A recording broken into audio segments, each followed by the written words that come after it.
আমি বনি আদমকে সম্মানিত করেছি, বনি আদমকে মর্যাদা দিয়েছি। ওয়া হামালনাহুম ফিল বাররি ওয়াল বাহর, বনি আদমকে জলে স্থলে স্থলে এবং সমুদ্রে চলাচলের বাহন দিয়েছি। ওয়া রাযাকনাহুম মিনাত তাইয়্যিবাত, তাদেরকে পবিত্র রিজিকের বন্দোবস্ত করেছি। ওয়া ফাদ্দালনাহুম আলা কাসীরিম মিম্মান খালাকনা তাফদীলা, আর আমি আল্লাহ যাদেরকে সৃষ্টি করেছি তাদের মধ্য থেকে বনি আদমকে আমি শ্রেষ্ঠ বানিয়েছি। আমরা আশরাফুল মাখলুকাত, আমরা কি শ্রেষ্ঠ, সবার চেয়ে সেরা। আমাদের মতো করে আল্লাহ কাউকে বানায় নাই। দুই পায়ে ভর করে শির দ্বারা এরকম স্ট্যান্ড রেখে মাথা উঁচু করে দাঁড়াতে পারে এরকম কোন প্রাণী পৃথিবীতে আছে?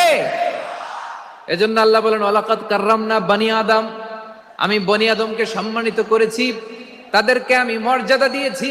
তাদেরকে আমি যত মর্যাদা দিয়েছি আমার কোন সৃষ্টিকে এত মর্যাদা দেই নাই। পড়েন সুবহানাল্লাহ। I have dignified the status of the sons of Adam. আদমের সব সন্তানের মর্যাদা আমি বাড়িয়েছি। আল্লাহ এখানে বলেননি ওয়ালাকাদ কাররামনাল মুমিনিন, আমি মুমিনের মর্যাদা বাড়িয়েছি, বলেছেন? আল্লাহ এখানে বলেন নাই ওয়ালাকাদ কাররামনাল মুসলিমিন, আমি মুসলিমের মর্যাদা বাড়িয়েছি। আল্লাহ বলেছেন ওয়ালাকাদ কাররামনা বনি আদম, আমি বনি আদমের সম্মান বাড়িয়েছি। হোক সে মুমিন কিংবা কাফের, মুসলিম কিংবা মুশরিক, আস্তিক কিংবা নাস্তিক, আরব কিংবা অনারব, যেই হোক না কেন আদম সন্তান সবগুলার মর্যাদা বাড়ায় দিয়েছে কে?